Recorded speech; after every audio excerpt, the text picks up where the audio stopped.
Jeremiah Ecks? No, sorry. Ballistic, Ecks vs. Sever, directed by which Chaos was received pretty consistently by critics, placing it firmly in contention for the worst movie ever released.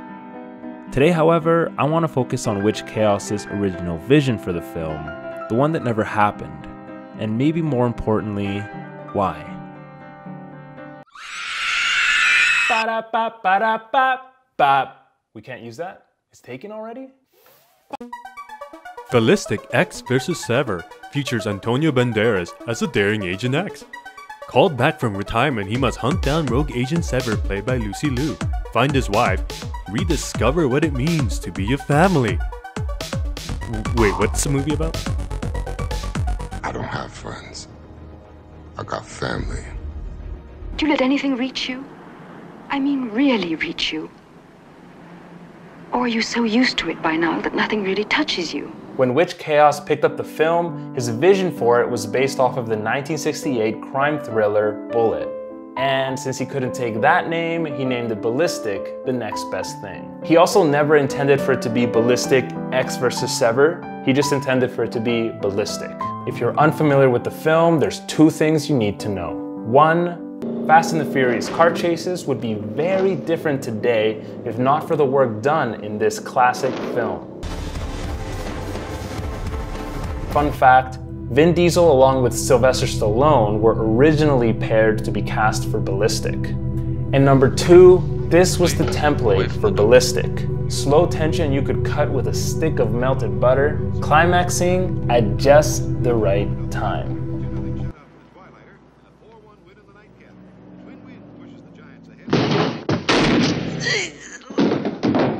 So where did it all go wrong?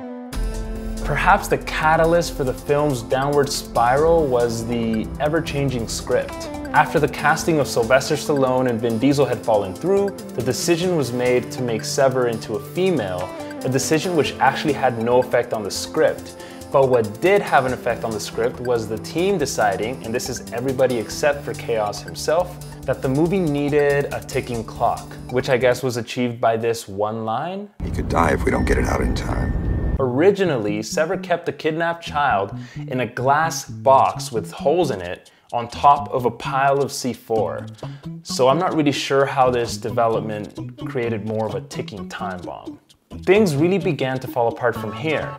Chaos had shot the film to feel like a graphic novel, in his words, atmospheric. A slow movie rising to its explosive climax. Another really big factor is that outside of Chaos's control, the producers fired the composer he was working with, Trevor Rabin, and replaced him with Don Davis, most notably known for The Matrix. Now, it's not that this inherently is a bad choice of composer. The problem here is that Chaos had been working with Trevor Rabin and they shared that vision. However, when Trevor was fired, this was the moment when Chaos realized that this no longer was his film, because what they did afterwards is recut the entire movie and just change everything. At one point, the decision was made to introduce that nanotech robot into the movie, a decision which Chaos hated so much that when the effects team showed him what they had, he okayed it while thinking that it looked like the dumbest frog. Do not let them cancel each other. I could probably go on, but basically his hate for the film goes on even to today. He has still never seen the full theatrical version of this film with audio, even going as far as being 30 minutes late to his own premiere. During an interview with the Proletarian Contrarian, Witch Chaos describes two scenes meant to go at the start of the film that would have introduced Ecks and Sever separately. So I'll paraphrase them here. It's night with heavy rain. Four men enter an old library-esque wooden house in Vancouver. They're here to collect money from the accountant sitting inside before beating the shit out of him. Suddenly, from a dark corner, Ecks lights a match. The men are startled, but Ecks does nothing. He only mumbles about guilt and what it does to a man. He's not there to save this guy, he's there to take the beating for him. The men beat Ecks, take the accountant's money, and leave. Afterwards, Ecks pays the accountant for allowing him to take that beating, because that's just how messed up he is. He walks out into heavy rain and lights another cigarette. The scene cuts as he steps into another puddle and appears in the bar. And Sever's scene goes a little bit like this, and again I'm just paraphrasing here.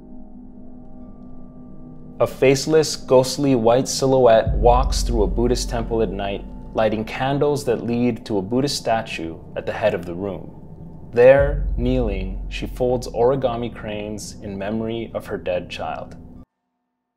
I don't know about you guys, but I actually wish I could have seen that version of Ballistic with those scenes included. The original vision for that film was just about personal grudges and about family ties. Sever wasn't this good guy who just kidnapped Michael and saved him. She was out for revenge because she really thought Michael was Gant's kid. And Ecks was just a man trying to find his kid after discovering that his wife was alive. I guess the question remains, Ballistic, not Ballistic Ecks versus Sever. That movie's out and we know that that's the worst movie out there. But just the movie Ballistic. Would it have been good? I honestly don't really know. It's not like Witch Chaos is some legendary director. But would it have been the worst film ever made? Almost certainly not. Thanks for watching. I'm